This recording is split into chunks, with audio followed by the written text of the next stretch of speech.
Peggy 16.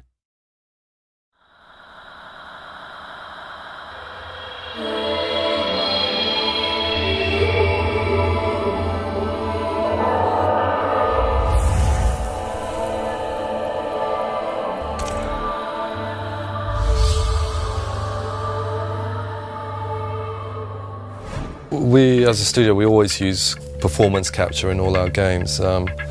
It's a technique that we pioneered in games with our last game. So on Enslaved, we're working with House of Moves to do the performance capture. This is my first mocap experience. Yeah, it's awesome. I did work with Andy on his last project.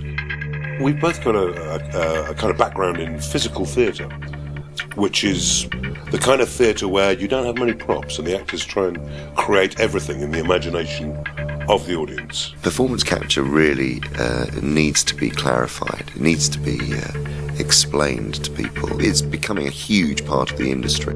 What it involves is bringing actors into a studio, motion capture studio, where we mark them up all on their body and on their faces. They have mics on their heads as well, and they basically perform totally naturally, just like any other actor would in a movie or in a TV show. Okay, I need a few minutes to get this open. You keep watch, make sure no one sees us.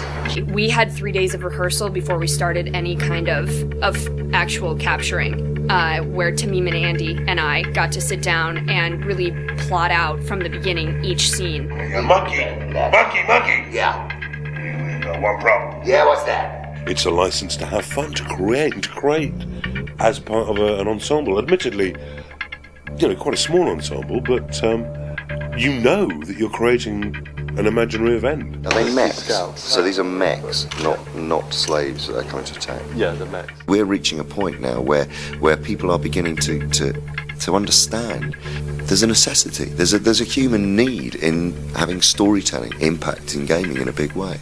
I think Ninja Theory have been pioneers in that respect. As an attitude towards recording VO, we like to use the on-set recorded stuff as much as possible. When they're capturing the motion capture, we capture the voice as well, because unlike in film you will often replace a large percentage of the dialogue after the film's been done. But in a game, with mocap, it's a different actor, when I say a different actor, the character looks completely different. And the translation from the facial movement, it's never a perfect thing, so everything you can do to preserve the original performance, to make the original performance come through, is really, really key. And that sort of made us think about how we record the rest of the VO that isn't for the cutscenes. You're really worried about Monkey damaging stuff because he's shooting stuff. Okay, stand by. And we're on. Looks like the first anchor point is down these tunnels. I need you with me, Monkey. Get up here. Please. Monkey, there's a route up. I've coded the dragon flag to lead the way. All you have to do is follow it. Sure. Usually in a VO session you've got an actor and they've got to be just here, and the microphone's just there and they've got to direct their voice at the mic. They can't move about. We decided to use the same microphones that we used on set, but that also has a really nice effect of freeing the actors.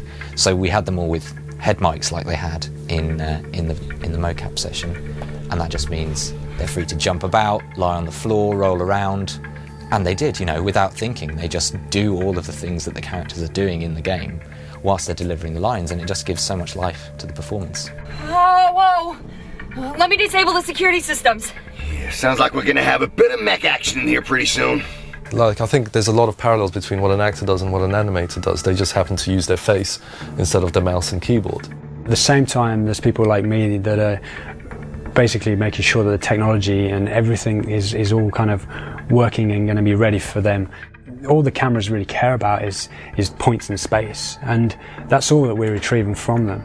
We're also capturing traditional video footage of them because we don't want to lose sense of their performance, so we want to do justice to it and record it like a conventional film, because that's how it's going to be edited together. Are you and Trip? And me and Trip what? Are you together?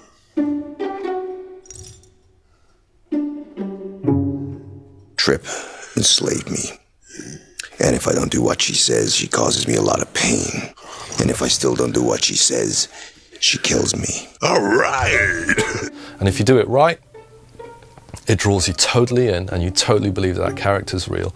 I'm not the kind of guy to go muscling in. Pixie. She can hear every word we say.